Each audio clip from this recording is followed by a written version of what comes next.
এখন 7 লাখ টাকার নিচে কোনো হজের প্যাকেজ হয় না। আপনি 22 বছর ধরে হজ নিয়ে লেখালেখি করছেন। একমাত্র হজের সফরে গেলেই তার বাংলাদেশের খাবার খেতে হবে। হজ ব্যবস্থাপনা নিয়ে প্রতি বছরই কোনো না কোনো অভিযোগ, আপত্তি। এটা একটি আধ্যাত্মিক সফর, এর কোনো প্রস্তুতি আমাদের নাই। খরচটা যেই মাত্রায় গিয়ে বেড়েছে বাংলাদেশের হজ যাত্রীদের জন্য, সেটা কি জাস্টিফাইড? যেহেতু বিমান একাই একক ছত্র অধিপত্য, কোন কোন জায়গায় যাওয়া উচিত হজ যাত্রীদের? আমাদের 1 নম্বর হচ্ছে আমরা হুজুগে আমরা জানছি না।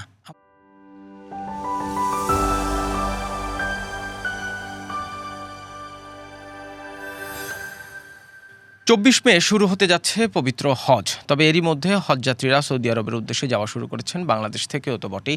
এই হজ নিয়ে আমরা একটু আলাপ করতে চাই। আমাদের আজকের পডকাস্ট কথা চলুকে আমরা আমন্ত্রণ জানিয়েছি একজন সাংবাদিককে, জনাব আহমেদ ফেরদৌস ফয়সাল। ফয়সাল ভাই, আপনাকে আমন্ত্রণ জানাচ্ছি। অভিনন্দন। একজন সাংবাদিককে কেন হজ নিয়ে কথা বলার জন্য ডাকলাম কিংবা আমন্ত্রণ জানালাম, তার একটু ব্যাকগ্রাউন্ড প্রথমে বলি দর্শকদের সুবিধার্থে। আপনি 22 বছর ধরে হজ নিয়ে লেখালেখি করছেন, হজের রিপোর্টিং করছেন, সংশ্লিষ্ট আরও অনেক বিষয়ে আপনার লেখালেখি আছে এবং 22 বছর ধরেই আপনি প্রতি বছর হজ মৌসুমে সৌদি আরব যান, হজ করেছেন, একই সাথে সাংবাদিকতাও করেছেন। ঠিক কী বিষয়ে আপনাকে এই সাংবাদিকতার প্রতি কিংবা এই হজের রিপোর্টিংয়ের প্রতি আগ্রহী করে তুলল? হ্যাঁ, আপনার জ্ঞাতার্থেই বলি যে আসলে হজ তো এজ এ মুসলিম হিসেবে এটা আমাদের একটা ইসলামের অন্যতম ফরজ, সেইটা তো একটা ব্যাপার ছিল। আর এর বাইরেও সাংবাদিকতা করতে গিয়ে এটা শুরুতেই এটা হাকিল ট্যুরসের কথা বলি, অর্থাৎ হাকিল, আমরা যে হাতিল ফার্নিচারে চিনি, তার মালিক একবার হজে গিয়েছিলেন 2001-2 সালে। সেখানে গিয়ে তিনি হারিয়ে যান। তো হারিয়ে যাওয়ার পরে তিনি তার ছেলে মেয়েদেরকে পরে বলেছিলেন যে এই হজ নিয়ে যেন কিছু করা যায়। পরবর্তীতে তারা হাতিল আইটি নাম দিয়ে, যেটা হাজিদের অর্থাৎ ডেটাবেস তৈরি করে তারা যেন হারিয়ে গেলে, সেই লেখালেখিটা আমরা শুরুর দিকে করেছিলাম। এবং এক পর্যায়ে হাতিল থেকেই একটা এবং মন্ত্রণালয় থেকে একটা অফার আসে যে আপনি যদি আমাদের সঙ্গে কর্মী হিসেবে হজ করতে যান, সেই হিসেবে প্রথম আলোর হজ প্রতিবেদক হয়েই সৌদি আরবে প্রথম যাই 2003-4 সালের দিকে, এবং সে বছরে গিয়ে হজ করি। এবং হজ করতে গিয়ে সেই বছর 2004-এ মিনায় একটা দুর্ঘটনা ঘটে। তারপরে 2005 সালে একটা বড় দুর্ঘটনা ঘটে। সেই ঘটনা থেকেও দুর্ভাগ্যক্রমে বেঁচে যাই। একবার খুব কাছ থেকে খুব বিপদ চলে এসেছিল।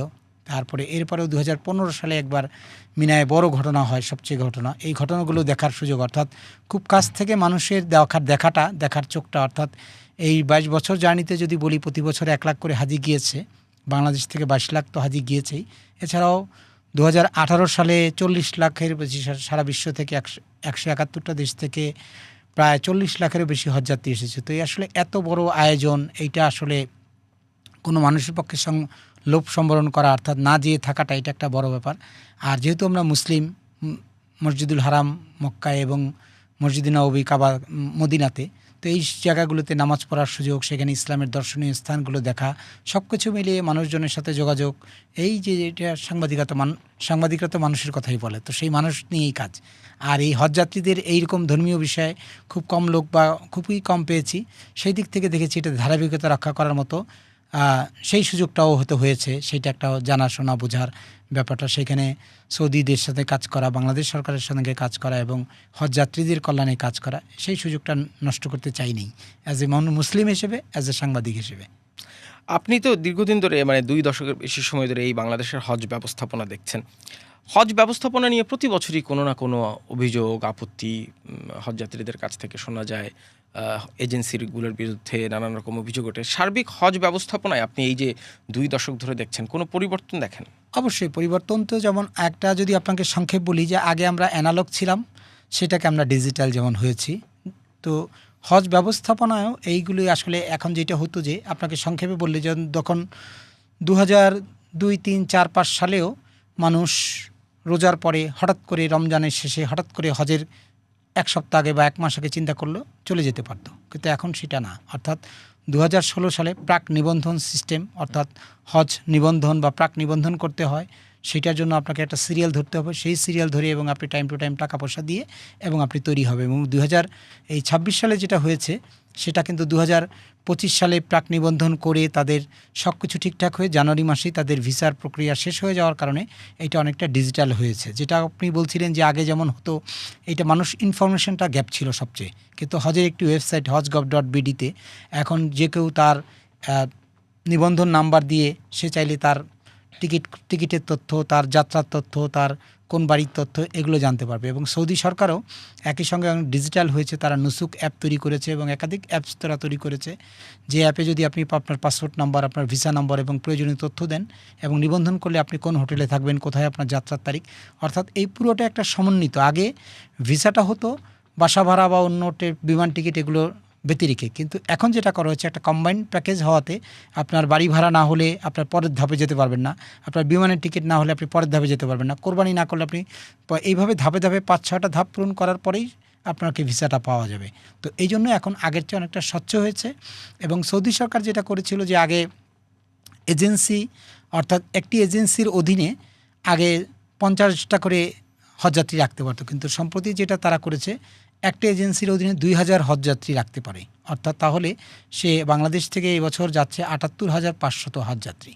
তাহলে এটা যদি 2000 দিয়ে মাল্টিপল করলে হয়তো 40টার মতো হয়তো এজেন্সি হয়, তাহলে 40টা এজেন্সিকে তার কন্ট্রোল করা তার জন্য সহজ। সে 171টা দেশের হজযাত্রী তারা যায় এবং তারা এইভাবেই করে। এবং বাংলাদেশ হলো বা বিশ্বের 4র্থতম যারা সর্বোচ্চ সংখ্যার দিক থেকে যায়, অর্থাৎ 1,27,000 হজযাত্রী যাওয়ার আমাদের রেকর্ড আছে। তো সেই দিক থেকে একটা বড় ব্যাপার। সৌদি আরবে বাংলাদেশের প্রায় 28 থেকে 30 লাখ লোক সেখানে কর্মরত আছেন প্রবাসী হিসেবে। তো বাংলাদেশকে তারা আসলে এইভাবেই মুসলিম কান্ট্রি হিসেবে এবং বড় দেশ হিসেবেই তারা মানে, এবং সেইভাবে তাদের বাংলাদেশকে তারা আসলে উন্নত দেখতে চায়, যে জন্য তারা রোড টু মক্কা যারা পৃথিবীর প্রায় 10টা দেশে ইমপ্লিমেন্ট করেছে, তার মধ্যে বাংলাদেশ একটি। অর্থাৎ রোড টু মক্কাটা হচ্ছে যে আপনার আগে যেমন হতো যে আপনার বাংলাদেশ থেকেই আপনার সৌদির ইমিগ্রেশন কাজটা এখানে হয়ে যায় ঢাকা এয়ারপোর্টে, এবং এটা হওয়ার পরে তাকে সৌদি এয়ারপোর্টে নেমে আর তাকে ওয়েট করতে হয় না। তিনি প্লেন থেকে নেমেই সরাসরি বাসে চলে যেতে পারবেন এবং তিনি তার বাসায় বা তার যে নির্দিষ্ট হোটেলে গিয়ে তার ব্যাগটি বা তার লাগেজটি তিনি ফেরত পাবেন। আগে যেমন হতো যেটা হজ টার্মিনালে 3-4-5 ঘন্টা অপেক্ষা করতে হতো, তো সেই অপেক্ষাটা করতে হয় না। সো ডে বাই ডে হজের এই যে পরিবর্তনগুলো এসছে এবং ভবিষ্যতে আরও হবে। তবে হ্যাঁ, একটা যেটা পরিবর্তন বা যাই বলি সেটা একটা হবে যে মিনা, মুজদালিফা, আরাফা যে হজের নির্দিষ্ট জায়গাগুলো, এই জায়গাগুলো তো পরিবর্তন হয়নি। অর্থাৎ সেটা রাসূল সাল্লাল্লাহু আলাইহি ওয়াসাল্লামের আমলে যেই জায়গাগুলি ডিমার্কেশন করা ছিল, কিন্তু সেই অনুযায়ী লোক সংখ্যা 40 লাখ বা আরও যদি বেশি হয় তো সেক্ষেত্রে হয়তো স্থান সংকুলন হয়তো বা হবে না। হয়তো তারা তাঁবুতে আগে হয়তো কেউ প্রশস্ত জায়গা নিয়ে থাকতে পারতেন, এখন হয়তো একটা মানুষ হয়তো 1 মিটার 1.5 মিটার জায়গায় হয়তো তাকে থাকতে কষ্ট বা করতে হবে। এটা একটা ব্যাপার। কিন্তু এটা তো ঠিক যে সৌদি সরকারের তাদের বাথরুম ব্যবস্থাপনা বা তাদের রাস্তাঘাট চলাচলতির ক্ষেত্রে তাদের উদ্যোগ আমরা আশাভাবেই লক্ষ্য করতে পারছি আর কি। বাংলাদেশের হজযাত্রীরা হজ করতে গিয়ে সৌদি আরবে কি ধরনের সমস্যা বোধ করেন কিংবা কি ধরনের সমস্যার মুখোমুখি? একটা যদি বলি, একটা তো সমস্যা হলো যে আমাদের একমাত্র এইটা আমি বিনয়ের সাথে বা আপনার মাধ্যমে বলতে চাই যে একমাত্র হজে যারা যান তারা একমাত্র কোনো পূর্ব প্রস্তুতি নেন না। আমি বিনয়ের সাথে বলতে চাই, আপনি যদি কোথাও দেশের বাইরে যদি কোনো জায়গায় বেড়াতে যাই তাহলে হয়তো আমরা একটা প্রিপারেশন নিই, কিন্তু হজের মতো একটি ধর্মীয় সফর, এটা একটি আধ্যাত্মিক সফর, এর কোনো প্রস্তুতি আমাদের নাই।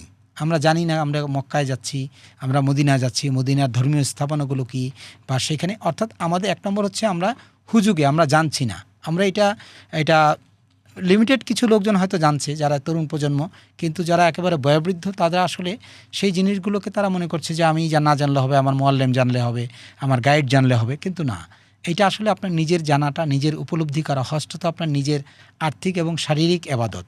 তো সেই এবাদতটা তো আপনার নামাজ, রোজা বা যাই বলি এবাদত তো অন্য কেউ করে দেবে না।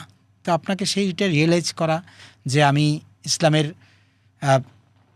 গুরুত্বপূর্ণ জায়গাগুলোতে যাচ্ছি, সেটা ধর্মীয় ভাব গাম্ভীর্যপূর্ণ, যেটা অন্যান্য, এটা হচ্ছে একটা দিক যে এইটা পড়াশোনাটা করা দরকার। আর একটা হচ্ছে হলো যে আমাদের দেশের লোকজন দলছুট, অর্থাৎ কেউ এককবারে দলগতভাবে থাকে না। আপনি যদি ইন্দোনেশিয়া, মালয়েশিয়া বা অন্য দেশের হজযাত্রীদের দেখেন, তারা 50-60 জন 100 জন একভাবে দলবদ্ধভাবে তাওয়াফ করছেন, মসজিদে নামাজ পড়তে যায়। কিন্তু আমাদের এখানে স্ক্যাটার, যে যার মতো করে বিচ্ছিন্ন হয়ে, ফলে হারিয়ে যাওয়ার একটা ব্যাপার থাকে। এবং আমাদের বেশিরভাগ ক্ষেত্রেই হলো যে চাকরি জীবনে শেষ করে পেনশন পাওয়ার পরে কিংবা জীবনের শেষ পর্যায়ে 60 ঊর্ধ্ব 70 ঊর্ধ্ব হলে তারপরে আমরা হজে যেতে চাই। কিন্তু যেটা আসলে এটা যদি আরও তরুণ বয়সে যাওয়া যায়, বা যেটা ইন্দোনেশিয়া, মালয়েশিয়ানরা করে, যেমন তারা খুব তরুণ বয়সে বিয়ের পরে তাদের প্রথম হানিমুন বা তাদের প্রথম সফরটা হয় হজের বা উমরার মতো সফরে। তাহলে যেটা হয় তরুণ বয়সে যেটা সম্ভব, যেটা শারীরিকভাবে আপনি করতে পারেন, কিন্তু 60-70 বছর বয়স্ক হলে সেটা শরীর অনেক কিছু এলাও করে না। তো এইটা একটা বড় সমস্যা হয়। আর এর বাইরে বললাম যে জানা অজানার একটা বড় প্রভাব। আরটা হচ্ছে যে আমাদের বয়োবৃদ্ধরা যখন যান তাদের ছেলেরা, মেয়েরা বা তাদের আত্মীয় স্বজনরা পুরো কাজটা ঠিক করে দেন। তারা জানছেন না কবে ফ্লাইট, কবে যেতে হবে, মক্কায় কোথায় থাকবে, মদিনায় কোথায় থাকবে, আমার ফিরতি কবে, আমার অন্যান্য কার্যক্রমগুলো কি, এইটা পরিবারের লোকজন তাদেরকে ঠিকমতো হয়তো শেয়ার করেন না। তিনি হয়তো জানেন না, তিনি হয়তো ঢাকার বাইরের কোনো জেলা থেকে ধরা যাক জামালপুর জেলা থেকে সরাসরি এসে হজ ক্যাম্পে উঠছেন এবং বিমানে উঠে যাচ্ছেন। তিনি ঢাকায় এসে জানছেন না যে তার ফ্লাইট কবে। তিনি না জানার কারণে তিনি হয়তো অনেক কিছু প্রশ্ন করছেন। তিনি যদি জানতেন যে এইখানে আমার এইভাবে অপেক্ষা করতে হবে, এইখানের এই কাজটা, বা তাকে যদি সেই রকম ট্রেনিং দেওয়া হতো, বা সেই কাজগুলো হলে একটা হলো ট্রেনিংয়ের বড় অভাব থাকে, প্রশিক্ষণের অভাবটা থাকতে, আর পরিবারে যিনি যোগাযোগ রক্ষা করছেন তার সাথে যে একটা গ্যাপের একটা ব্যাপার। পরিবারের তো এক ধরনের দায়িত্ব আছেই, যিনি হজে যাচ্ছেন তারা এক ধরনের ওরিয়েন্টেশন দেওয়ার, কিন্তু সরকারের তরফ থেকে কি সেই ওরিয়েন্টেশনের প্রক্রিয়ার কোনো গলদ দেখেন? মানে না, সরকার এখন বলতে পারি যে এখন তো সরকার এটা প্রশিক্ষণ এক ধরনের বাধ্যতামূলক করেছেন, কিন্তু এখন হয়েছে যে সরকার যে সময়গুলোতে দিচ্ছেন এটা আমরা বিভিন্ন সময় কর্মসূত্রের ব্যস্ততা, কাজের ব্যস্ততা বিভিন্ন দেখিয়ে হয়তো আমরা সেই প্রশিক্ষণগুলোতে যাইও না। আবার অনেকে আমরা বই পুস্তক যাই পড়ি, দেখি এটা আমি পরে জেনে নেব, পরে দেখে নেব, বিমানে পড়ে নেব, এরকম একটা ব্যাপার আমাদের মধ্যে থাকে। এটা আমি আসলে বিনয়ের সাথে বলতে চাই, এটা আসলে সবাই যে করেন তা না, কিছু কিছু লোক করেন এবং তাদের দেখে অন্যরা করেন, ফলে একটা ব্যাপার। এটা যদি দীর্ঘদিন প্রস্তুতি নিয়ে, কারণ হজের মতো একটা গুরুত্বপূর্ণ ইবাদত, যেটা বলা হচ্ছে যে প্রত্যেক মুসলমানের জন্য হজ একবারই ফরজ, বারবার কিন্তু নয়। বারবার আপনি যেতে পারেন, সেটা ভিন্ন কথা, কিন্তু আপনি একবার যাবেন জীবনের সেরা এবাদতটা করার জন্য, সেইটার একটা প্রস্তুতি যদি আপনার থাকে, তাহলে আপনার এবাদতটা আর্থিক, শারীরিক এবং যে মানসিক তিনোটাই তাহলে স্বতঃস্ফূর্তভাবে হয়। কিন্তু সেইটার একটু কিছুটা গলদ মনে হচ্ছে। তবে হ্যাঁ, তরুণদের মধ্যে একটা বড় একটা অংশ যারা যান তারা তো যাচ্ছেনই, এইটা একটা বড় ব্যাপার যে এখন এইটা আসার দিক। আরেকটা দিক হচ্ছে ক্রমান্বত খরচ বেড়ে যাওয়াতে, যেমন আগে এক সময় শুরুর দিকে আমরা যখন যেতাম তখন 1 লাখ, 1.5 লাখ, 3 লাখ টাকায় যাওয়া যেত। এখন 7 লাখ টাকার নিচে কোনো হজের প্যাকেজ হয় না। তো সেক্ষেত্রে প্যারালালভাবে অনেকেই তখন হজে যাওয়ার ইচ্ছাটা ওমরার মাধ্যমে করার চেষ্টা করেন, অর্থাৎ ওমরায় 7 দিন, 10 দিন বা 14 দিনে তারা 1 লাখ টাকায় সেই কাজটা করে আসতে পারেন।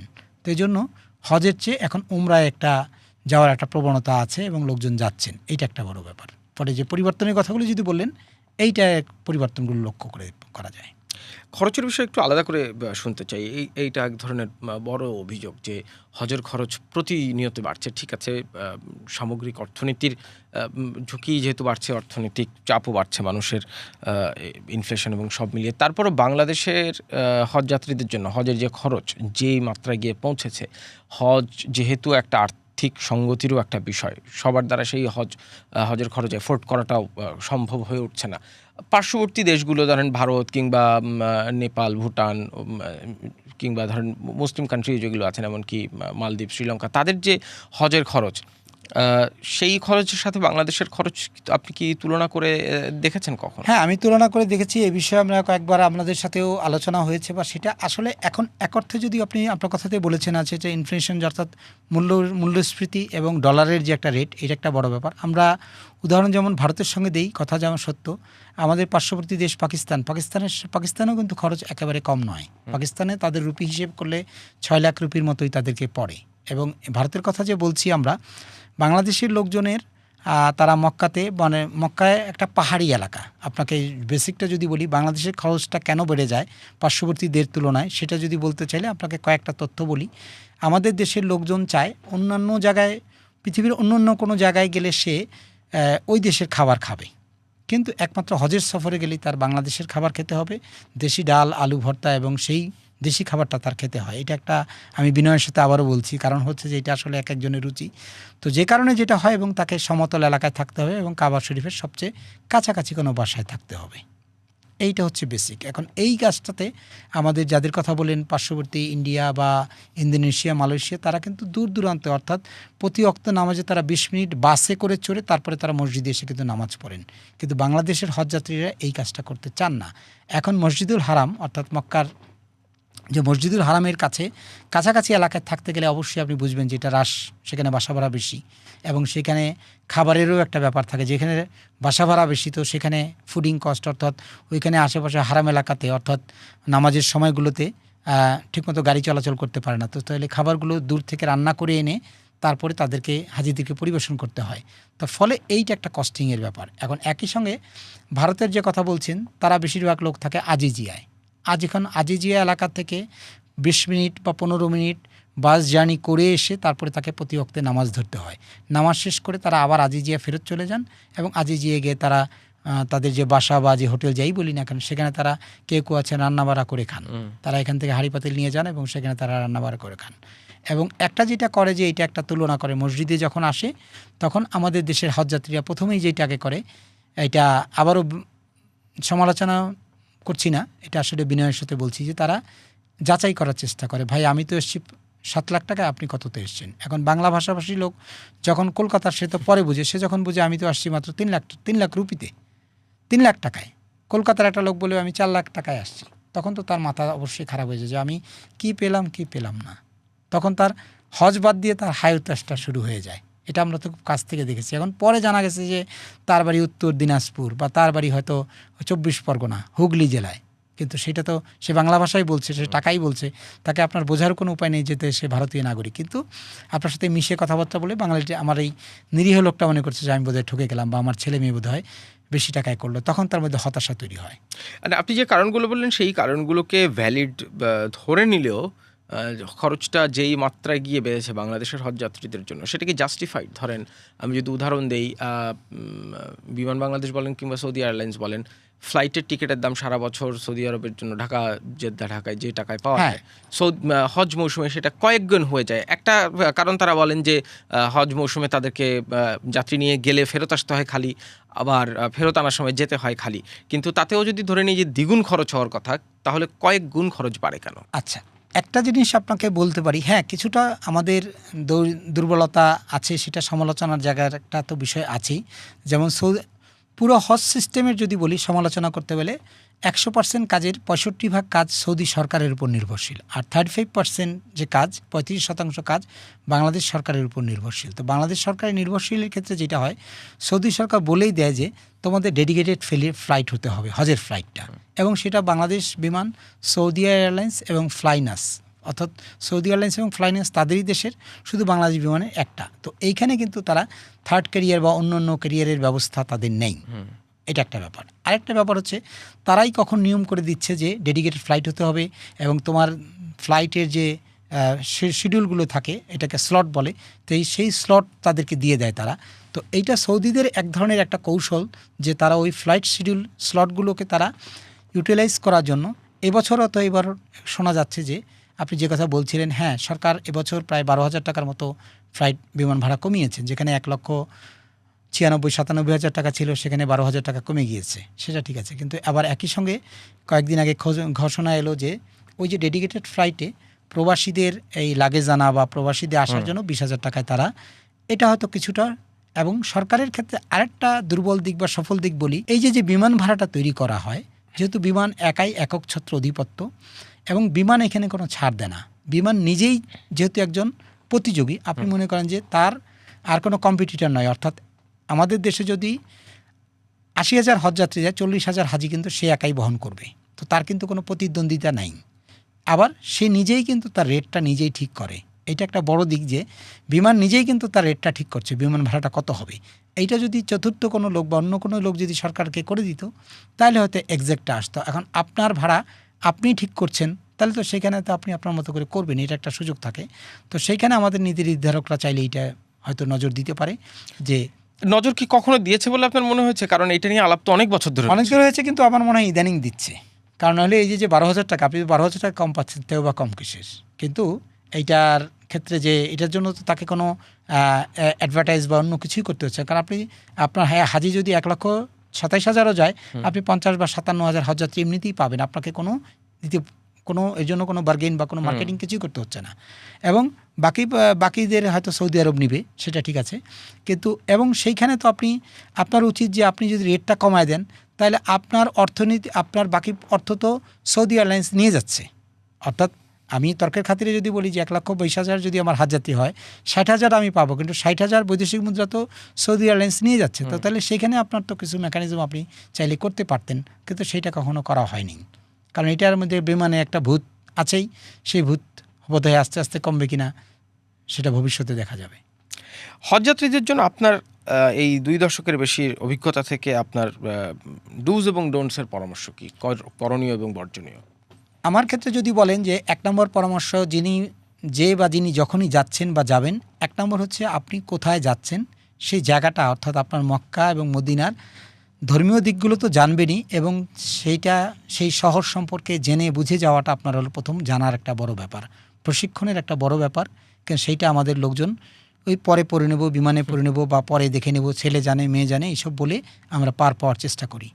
আরেকটা হচ্ছে যে আমাদের শহরের হজযাত্রী এবং গ্রামের হজযাত্রীদের মধ্যে সৌদি আরবে এটা তো ঠিক যে 40 লাখ লোক যখন মুভ করবে, তখন আপনি চাইলেই গাড়িতে, এমনি সময় হয়তো গাড়ি চলাচল করতে পারবেন, কিন্তু হজের সময় বা গুরুত্বপূর্ণ সময়গুলোতে আপনাকে পা ছাড়া আর অন্য কোনো বাহন নেই।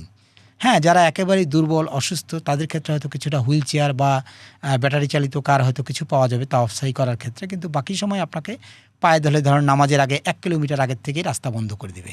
আপনাকে তো এই কালে 1 কিলোমিটার হেঁটে তারপর তো মসজিদে যেতে হবে, তারপরে মসজিদটাও আবার 1 কিলোমিটার, পুরো মসজিদটা আবার 1 কিলোমিটার। অর্থাৎ আপনাকে যদি শুধু আপনি নামাজ পড়তে যান, তাহলে আপনাকে 2 কিলোমিটার শুধু করে আপনাকে নামাজ পড়তে হলো। আবার নামাজ শেষ করে যদি বাড়িতে ফিরতে চান, আরও 2 কিলোমিটার। অর্থাৎ আপনাকে দিনে 8, 10, 15 কিলোমিটার হাঁটার একটা প্র্যাকটিস করা দরকার। সেটা শহরের গ্রামের উভয়ের জন্যই দরকার। যতটা তরুণ বয়সে যাওয়া যায় ততটা ভালো, কারণ তত হজ শুধু শারীরিক এবং আর্থিক দুইটারই ইবাদত। ফলে আপনি শুধু আর্থিক দিয়েই মাপ পেলে শরীরটাকে তো আপনাকে চালাতে হবে। তো আপনার শারীরিক কষ্টের কথা বললাম। তাওয়াফ সাই করতে প্রায় একবার যদি উমরা করতে বা তাওয়াফ সাই করতে প্রায় 7 কিলোমিটারের মতো পথ হাঁটতে হয়। তো এই মানসিকতাটা রাখা, মিনা, মুজদালিফা, আরাফা এই জায়গাগুলোতে অন্যকে প্রিভিলেজটা বেশি দেওয়া, কারণ জায়গাটা ছোট, কম, সবাই মুসলিম, সবাই সেখানে এক উদ্দেশ্যে, হজের উদ্দেশ্যে গিয়েছেন। আপনি যদি সেইখানে গিয়ে ধৈর্য ধরেন, সেখানে যদি অন্যর প্রতি রহম করেন, সবর করেন, তাহলে সেটা আপনার দরকার, যেটা আমাদের মধ্যে নেই। এটা করার কথা বলছি। এবং আরও কতগুলি জিনিস যেটা মানুষ যেগুলো বেশি হারায়, যে মিনাতে তো যেটা হলো যে মিনায় তাঁবুগুলো দেখতে একই রকম, যদিও নম্বর আছে সেখানে 1, 2, 3, 4, এই নম্বরগুলো মনে রাখাটা একটা বড় ব্যাপার। বয়োবৃদ্ধদের একই রকমের বাসা, একই রকম তাঁবু হওয়াতে মানুষ হারিয়ে যাওয়ার একটা ব্যাপার থাকে। তো এই জিনিসগুলো জেনে বুঝে আমি যদি বেরো হই, যারা জেনে বুঝে তাদের সঙ্গে বের হব, অথবা আমি যদি 5 দিন না বের হই তাতেও কোনো অসুবিধা নেই। কারণ মিনাতে আপনার থাকার নিয়মই হচ্ছে ওই মিনায় অবস্থান করা। তারপরে আরাফাতের দিন সবচেয়ে যেটা বড় ভুল হয়, বাংলাদেশের আমরা হয়তো সর্বোচ্চ 40 ডিগ্রি সেলসিয়াস পর্যন্ত হয়তো গরম পেয়েছি, কিন্তু সৌদি আরবে 40 থেকে 50 ডিগ্রি সেলসিয়াস গরম হয়। তো এই গরমটা স্বাভাবিকভাবে এটা অস্বস্তির কারণ হয় দিনের বেলা। ফলে আরাফাতের দিন, এই দিন আসলেই গরম বেশি পড়ে।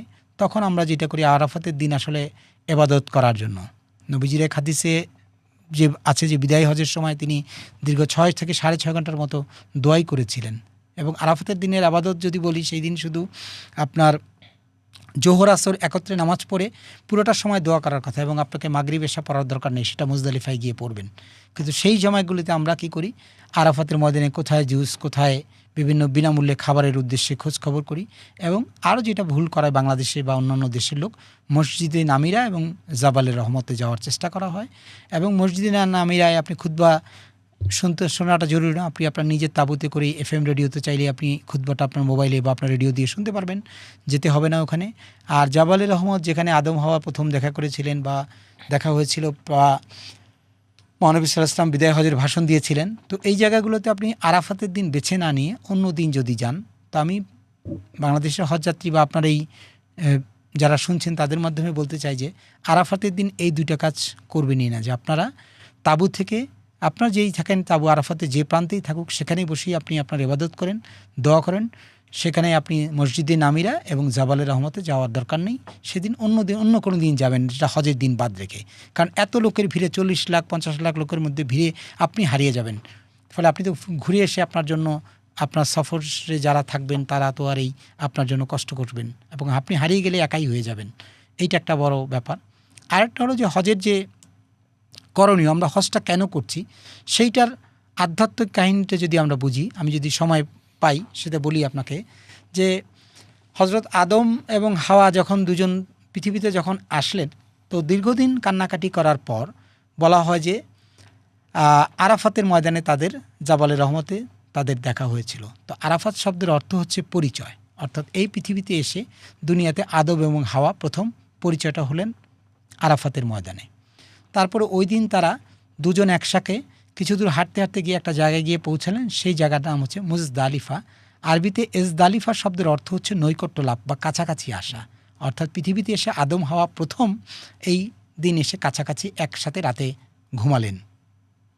পরবর্তীতে তারা আল্লাহর কাছে কান্নাকাটি করলেন যে আমরা যখন জান্নাতে ছিলাম তখন বাইতুল মামুর বলে একটা জায়গা ছিল, যেখানে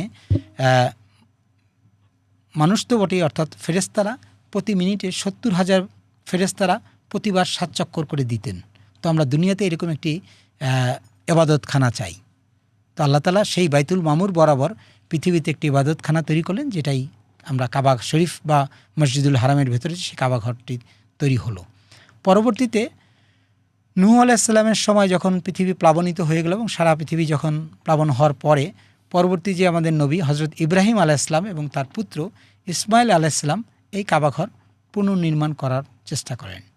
এবং একই সঙ্গে আরেকটু বলি যে হজরত ইব্রাহিম আলাইহিস সালামের তার যে পুত্র, ছোট পুত্র ইসমাইল আলাইহিস সালাম এবং তার মা বিবি হাজেরাকে তারা মক্কায় রেখে গিয়েছিলেন। হজরত ইব্রাহিম আলাইহিস সালাম এই বিবি মা এবং ছেলেকে, এবং এই বিবি হাজেরা অর্থাৎ মা তার শিশু সন্তানের জন্য সাফা এবং মারোয়া পাহাড়ে 7 বার দৌড়াচ্ছিলেন পানির জন্য। তো সেইখান থেকে হজরত ইসমাইল আলাইহিস সালামের পায়ের থেকে আঘাত করে করেই একটি পানির কূপের তৈরি হয়, যেটাকে হিব্রু ভাষায় বলা হয় জমজম জম, বা যেটা থামো থামো থামো। পরবর্তীতে সেইটা দিয়েই আসলে, এবং এরও পরে আমরা দেখতে পারবো যে হজরত ইসমাইল আলাইহিস সালাম এবং ইব্রাহিম আলাইহিস সালাম নিয়ে আরেকটি ঘটনা আছে, যেটা কোরবানির ইতিহাস। সেটা হয়তো অনেকেই জানবেন যে ইব্রাহিম আলাইহিস সালামকে স্বপ্ন দেখানো হয় যে তোমার প্রিয় বস্তুকে কোরবানি করতে হবে। তা শিশুপুত্র ইসমাইল আলাইহিস সালামকে কোরবানি করার জন্য মিনা নামক স্থানে নিয়ে যান, এবং সেখানে কোনো কোনো বর্ণনায় পাওয়া যায় যে তিনি শয়তানকে 3 বার ঢিল মেরেছিলেন, কোনো কোনো বর্ণনায় পাওয়া যায় সেখানে থুতু মেরেছিলেন।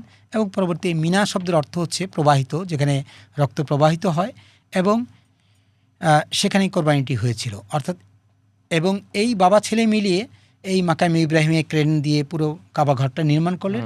এবং একসময় হজরত ইব্রাহিম আলাইহিস সালামকে আল্লাহ তাআলা বলেন, হে ইব্রাহিম তুমি লাব্বাইক বলে ডাক দাও। তো তখন পৃথিবীতে, সারা পৃথিবীতে যত লোক ছিল, যত আত্মা ছিল, সেই আত্মাগুলো লাব্বাইক বলে ডেকেছিল, এবং সেই লোকগুলি কিন্তু পৃথিবীতে এসে হজ করার সুযোগ পান। এবং হিজরি 9 সালে মুসলমানদের জন্য এই হজ ফরজ করা হয়। তো এই যে ঘটনাগুলি বললাম আমি, এগুলো সবটাই কিন্তু হজের অংশ। তো হজের অংশ আমরা তো জানি যে হজে আসলে 3টা ফরজ, 4টা স্থান, 5টা দিন আর 6টা ওয়াজিব কাজ। যদি সংক্ষেপে বলি 3, 4, 5, 6 এই মিলে হজ হয়। তো তিনটা হজের ফরজ কাজ: হজের এহরাম পরা, যেটা আমরা নিয়ত করা, তাওয়াফ করা, এবং আরাফার ময়দানে উপস্থিত থাকা। এই 3টা হজের ফরজ কাজ। 4টা জায়গা যদি বলি 3, 4, 5, আমি মনে রাখার জন্য বলছি 3, 4, 5। তো 4টা জায়গা মিনা, আরাফা, মুজদালিফা এবং মসজিদুল হারাম, এই 4টা জায়গাতেই হজের কার্যক্রম হয়। 5 হলো হজের 5টা দিন, অর্থাৎ জিলহজ মাসের 7, 8, 9, 10, 11, 12, এই 5টা দিন হচ্ছে হজের 5 দিন। আর 6টি ওয়াজিবের কথা বলছি। 6টি ওয়াজিবের মধ্যে একটা হচ্ছে সাই করা, কোরবানি করা, মাথার চুল হলক করা এবং বিদায়ী তওয়াফ করা। এই 6টা হচ্ছে হজের। হয়তো আরও বিস্তারিত কেউ যদি জানতে চান সেটা তো জানতেই পারবেন। আপনি বলছিলেন যে হজ যাত্রীদের সৌদি আরবে যাওয়ার আগে, হজে যাওয়ার আগে একটু জেনে যাওয়া যে কোথায় যাবেন, এবং অনেক ধর্মীয় স্থাপনা আছে সেই জায়গাগুলোতেও যারা সময় পাবেন বিভিন্ন জায়গায় গিয়ে ধর্মীয় স্থাপনাগুলো দেখা, ইতিহাসগুলো একটু দেখা। কোন কোন জায়গায় যাওয়া উচিত হজ যাত্রীদের, এমনকি যারা ওমরাতেও যাবেন তাদের জন্য কোন কোন জায়গায় যাওয়া আপনি পরামর্শ দেবেন? না, আমি তো পরামর্শ দিব যে আপনি যদি যতটা জানবেন, এবং আরেকটা যেটা কথা বলি যে আপনি হজের সফরে বা যেখানে কোরআন নাজিল হয়েছিল সেখানে আপনি কোরআন শরীফটা সাথে নিয়ে যান। আপনি নবীর একটি সিরাত, একটি জীবনী গ্রন্থি, যার জীবনী আপনার ভালো লাগে, নবীর সিরাতটা নিয়ে যান। তার নবীর সিরাত যখন আপনি পড়বেন যে এই সাফা পাহাড়, মারোয়া পাহাড়, বা এই যে জাবালে রহমত, জাবালে নূর, অর্থাৎ জাবালে রহমত হলো যেখানে আদম এবং হাওয়ার প্রথম দেখা হয়েছিল এবং যেটার কথা বলছিলেন, যেখানে মহানবী সাল্লাল্লাহু বিদায় হজের ভাষণ দিয়েছেন, সেটা জাবাল রহমত, এটা আরাফাতের ময়দানে। জাবালে নূর যেখানে কোরআন নাজিল হয়েছিল এবং নবীজি যেখানে ধ্যান করতেন, যে হেরা গুহার কথা বলা হয়। জাবালে সাউর, অর্থাৎ যিনি মক্কা থেকে মদিনায় হিজরত করার জন্য যে পাহাড়ে তিনি 3 দিন লুকিয়েছিলেন, সেটা জাবালে সাউর পর্বত। তো এরকমভাবে, এবং জমজম কূপের উৎপত্তি স্থল, এবং মিনা, মুজদালিফা, আরাফায় সব জায়গায় গুরুত্বপূর্ণ জায়গা। মিনায় একটা মসজিদ আছে, মসজিদে খায়েফ, বা আরাফাতে একটা মসজিদ আছে, মসজিদে নামিরা, যেখানে হজের খুতবা দেওয়া হয়। এই জায়গাগুলো তো সে গুরুত্বপূর্ণভাবে দেখা করতেই পারেন। কেউ চাইলে তায়েফ যেতে পারেন, তায়েফে নবীজি গিয়েছিলেন, সেখানে হজরত আব্বাস ইবনে রাদিয়াল্লাহু তাআলা আনহুর মসজিদ আছে। বাস এর বাইরে যদি মদিনার কথা বলি, মদিনায় তো সবচেয়ে বড় যেটা মসজিদে নববী, মসজিদে নববীতে নবীজির রওজা সালাম, এবং সেখানে তো এবং পাশে আছে জান্নাতুল বাকি, যেটা বাকি কবরস্থান, যেখানে অনেক সাহাবী সহ অনেক ইসলামের গুরুত্বপূর্ণ লোকজন তো আছেনই, এবং সাধারণ মানুষও কবর হয়ে থাকে। এর বাইরে ওহুদের প্রান্তর, যেখানে ওহুদের যুদ্ধ হয়েছিল, যেখানে বদরের যুদ্ধ হয়েছিল, যেহেতু খন্দকের যুদ্ধ হয়েছিল, যেখানে মসজিদে কেবলাতাইন, অর্থাৎ আগে একসময় বাইতুল আকসার দিকে তাকিয়ে দাঁড়িয়ে আমরা কেবলা ছিল, পরবর্তীতে মসজিদুল হারাম অর্থাৎ কাবার দিকে হয়, সেই কেবলাতাইন মসজিদে যাওয়া যেতে পারে। মসজিদে কুবা, যেখানে গেলে বলা হয়েছে, নবীজি বলেছেন যে বাসা থেকে কেউ যদি উজু করে মসজিদে কুবায় গিয়ে 2 রাকাত নামাজ পড়ে, সে একটি উমরার সওয়াব পাবে। অর্থাৎ সেখানে মদিনাতেও চাইলে এইসব গুরুত্বপূর্ণ স্থানগুলোতে, মদিনাতে একাধিক কূপ আছে, যেগুলি বীরে গার্স, বীরে শেফা, বিভিন্ন কূপ আছে, যেখানে ধর্মীয় ওই সময় আরবে পানির সন্ধান যোগান দিত সেই কূপগুলো থেকে। সেই জায়গাগুলোতে বেড়াতে যাওয়া যায়। আর এই পুরো জায়গাগুলোতে যদি আপনি সিরাতে পড়েন, নবীজির সেই সময়কার অবস্থাগুলি জানতে বুঝতে চান, তাহলে হয়তো সেখানে তাদের জন্য যেতে, বেড়াতে, ঘুরতে। এবং সৌদি সরকারও যেটা এখন করেছে, এই জায়গাগুলোকে আগের চেয়ে বেশি আরও, মানে আগে এই জিনিসগুলো, এর আগের যে বাচ্চারা ছিলেন বা আগে যারা ক্ষমতায় ছিলেন, তারা জিনিসগুলো একটু যেতে কম দিতে নিরুৎসাহী করতেন। কিন্তু এখনকার ওদের যে 2030 যে ভিশন, সেখানে তারা সৌদিকে তারা ট্যুরিজমের একটা বড় ক্ষেত্র করতে চায়, এবং সেজন্য ধর্মীয় স্থাপনগুলোতে বেড়ানোর তারা সুযোগ বেশি করে দিয়েছে।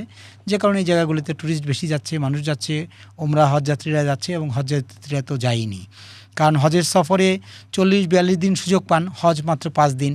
এবং ওমরা করতে, যে বাংলাদেশ থেকে বেশিরভাগ লোকই তামাত্তু হজ করতে যান, তো তামাত্তু হজ করতে হলে প্রথমে ওমরা করতে হয়, একদিনে 2 ঘন্টা 3 ঘন্টা লাগে, বা সর্বোচ্চ 4 ঘন্টা লাগে একটা ওমরা করতে।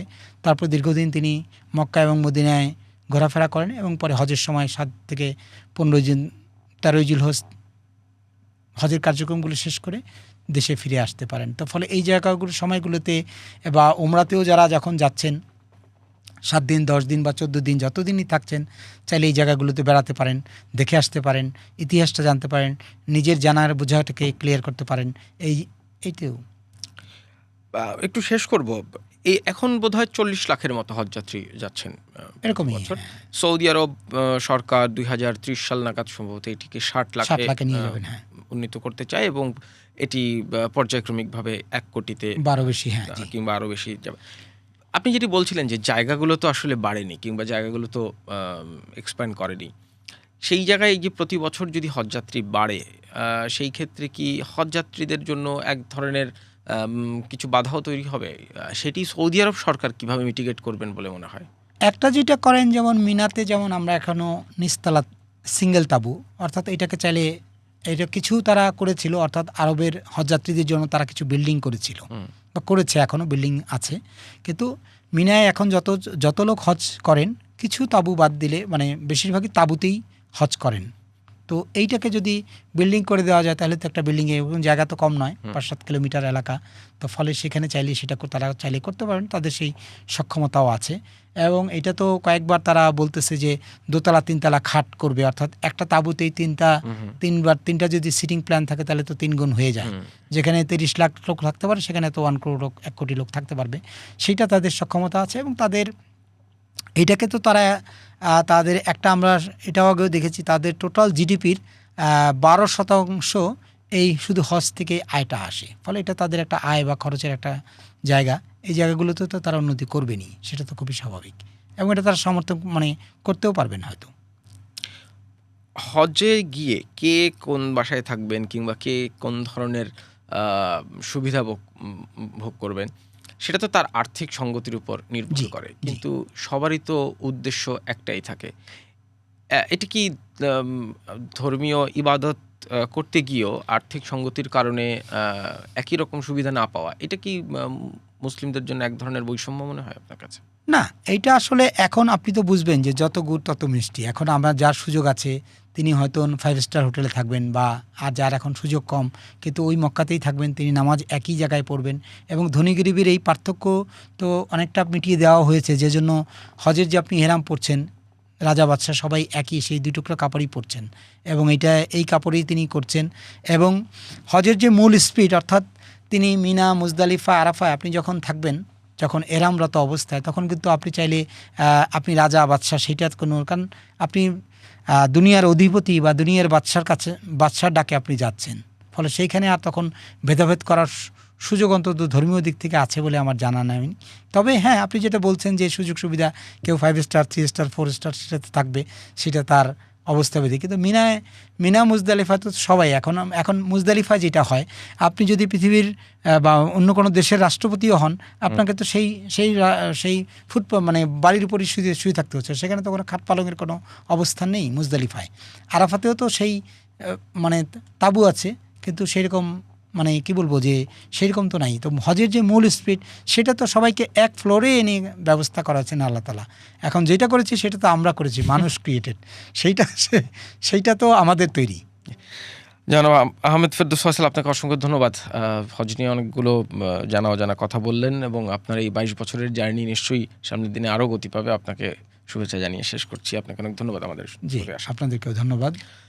কথা বলছিলাম সাংবাদিক আহমেদ ফেরদৌস ফয়সালের সাথে। তার কাছ থেকে জানলাম হজ নিয়ে নানান রকম আলোচনা, কি করবেন কি করবেন না, এবং সৌদি আরবে হজ করতে গেলেও কোন কোন জায়গা আপনার ঘুরে দেখা উচিত। নিশ্চয়ই আহমেদ ফেরদৌস ফয়সালের কথাগুলো আপনারা মনে রাখবেন। আপনাদের সবাইকে ধন্যবাদ পডকাস্ট কথা ছিল দেখার জন্য।